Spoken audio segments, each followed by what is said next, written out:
So many people want to be a startup scout. They want to join a program. They want to be a Sequoia scout or a Lightspeed scout, and they can scout startups and get carry or get cash for a living, or at least on the side.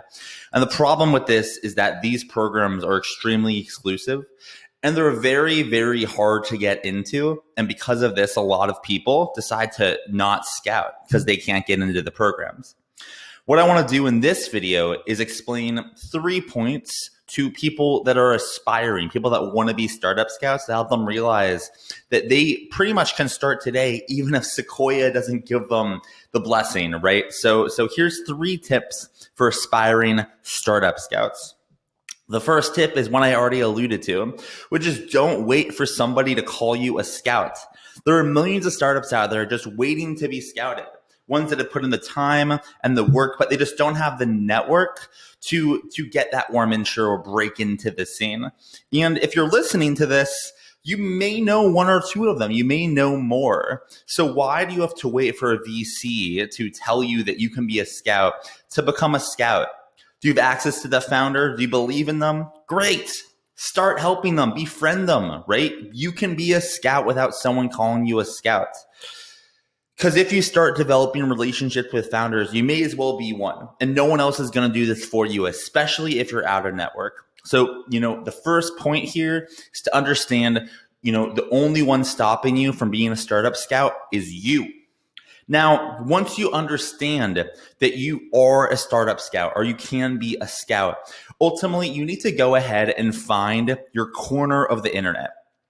Ultimately means being in a place where founders are hanging out, where you can befriend them, ultimately without the motive of getting something out of them, just truly organic friendships. One of the best ways to do this is ultimately being active on Twitter or being active on Reddit or going to local startup meetups and really truly just like embedding yourself into the community and befriending founders. Because the idea is you befriend a founder when they don't need you, when they're not raising. Then when they do need you, when they are raising, they know to come to you. Your job is to be the place where a founder thinks to go when they want to raise money.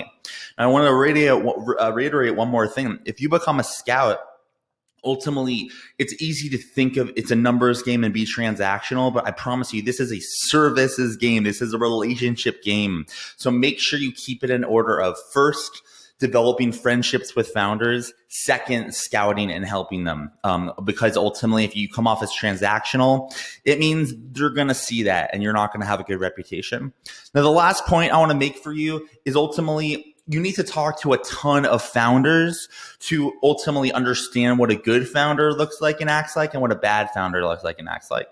And the only way you can do this is develop the muscle to have a lot of founder conversations and have your own conviction on what makes a good founder and a bad founder. What's key here is you can have these conversations, then you can track those founders over time in Crunchbase or just have the conversations with them. And over time, you will learn what activities equate to a good outcome and what activities equate to a bad outcome. And you can ultimately understand what a good opportunity looks like for a VC, so you can decide whether or not you want to make an introduction. Now, the last thing I'll share for this point is, as a scout, it's your job to exercise judgment for a deal. If you scouted every startup you met and sent them all to VCs, you would be not taken seriously because you would be in the camp of someone that sees a lot of startups but can't exercise judgment of which ones are good or bad. So you need to talk to a ton of founders to get that judgment kind of muscle so you can understand what's good and what's bad. So to summarize, ultimately, the first point is you don't need to wait for Lightspeed or Sequoia or Launch to call you a scout to be a scout. You are a scout today if you allow yourself to be. The second point, ultimately, is you got to find your corner of the internet. You got to find the place online where you can develop relationships with founders, be the go-to for founders. And then once you find that place on the internet, talk to a lot of them. Talk to a ton of founders, because only this is the way where you can develop your pattern recognition to identify what a good founder acts like, what they spend time on versus a bad founder.